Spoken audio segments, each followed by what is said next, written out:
No, you can still send me. I'm still, eligible Achha, for okay. that. But thanks. Great to have you here, and your 2 books are with me.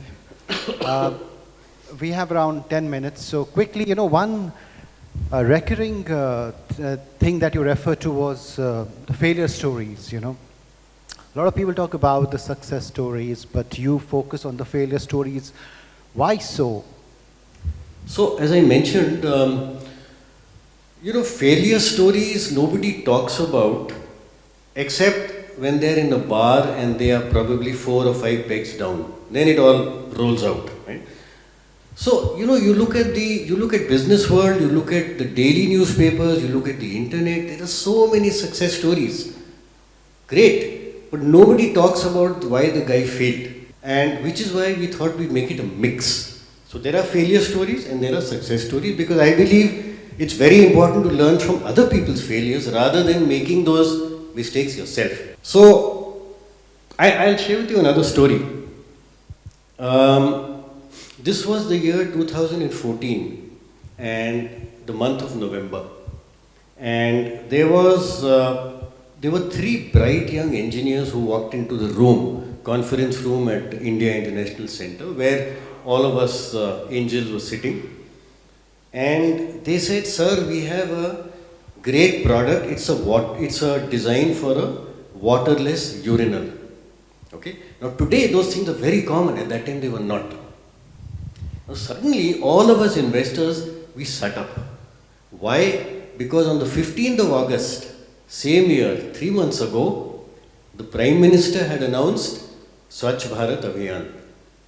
Wonderful. We are going to build 2 crore, 3 crore toilets. Absolutely great. Where's the water? How will you maintain them? Many of these toilets won't have water. Now suddenly these guys have a solution. So, we said, my God, this is the gold mine that we've all been waiting for. And we told them 2 things. We said, look, first of all, please remember your entry barrier is not very strong. It can easily be copied. Therefore, you must go into the market immediately. Go into the market, build a brand, build a network fast. Right? That's the only way. And secondly, we told them, look, give us 1 month, we'll study your business fully and then we'll get back. But we are definitely investing. Final question, how will you market it? Oh, we'll appoint distributors. Great. Do that immediately, tomorrow.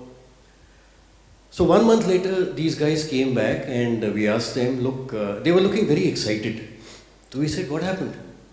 They said, sir, we are now working on a female version of the same thing. So we said, hang on. What happened to the male version? Haan sir, wo hai sir. You were supposed to appoint distributors immediately? Yes sir, of course. It will just take us 5 months to develop this final female version. At that stage, we will appoint distributors for both products with a bang. You know what our reaction was? And I have to put down the mic to show you our reaction.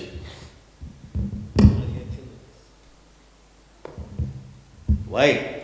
Very simple. These people had converted a brilliant business opportunity into an R&D project. And by the way, one of their co-founders was a professor. But not all professors are like this. So we told them something very simple. We said, you are not competent to run the company. You are a very good technical team. If you were to appoint one good person who understands business as a co-founder, yes, we will invest. But for 3 pure technical guys, we will not invest. So, these are massive failures. And there are lots of these. And nobody talks about them. I think it also brings us to the funding part of it, we have seen the boom in startups that we often talk about, but the boom in angel investing, the attitudes have shifted, right? We have spoken about it quite a few times, but give us a sense of the changing face of the angel investor. Is he ready to loosen the purse strings like he used to? Okay. What has changed? Okay. So, slightly long answer. Again, I'm a professor. When the internet came in, there is a brilliant phrase I've heard, geography became history. Because before the internet came in, the vendor and the customer were face to face, right? And therefore, the vendor could only operate in a localized environment. So you had large numbers of vendors, all operating small businesses successfully. Because of the internet, suddenly, you could be sitting in Mizoram and your customers could be anywhere in the country or in the world for that matter. So now what started happening was the large companies, internet-based companies, became bigger and bigger, and because of economies of scale, they were able to swallow up the smaller guys or kill them. And ultimately only, in every such industry, 4 or 5 of these big guys have survived. What has happened is, and you look at examples like Zomato and Swiggy, they're the only 2 today. Or you look at, let's say, Make My Trip, Yatra, Clear Trip, and maybe a couple of others. There's nobody else. They were there, but they all lost out. So what the investor is wanting, and this is not only angels, it's all investors. What the investor wants is, look, you show me phenomenal growth, and what I will do is, I will wait for profits, don't worry, no problem. Show me dominance. Once you're in a dominant position, you're one of the leaders, 3-4 leaders in this business, we'll see about profits. Unfortunately, it became revenues and growth at any cost. And that any cost was profits. So typically, investors would say, oh, you've grown 100% per year and your losses have grown 150%, don't worry, we'll fund you. And that was a very, very common refrain at that time. Over time, a couple of things have happened. One is that investors have started losing patience. I mean, this cannot carry on forever. You're proudly talking about a $20 billion valuation. By the way, I don't agree with the term unicorn. It's a bit of a fictitious term.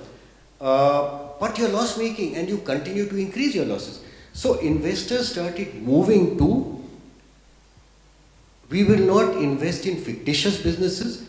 We will invest in businesses which may not be profitable today, but they have to have a path to profitability. You have to move towards that, right? 2 years, 3 years, whatever. That path has to be shown to me.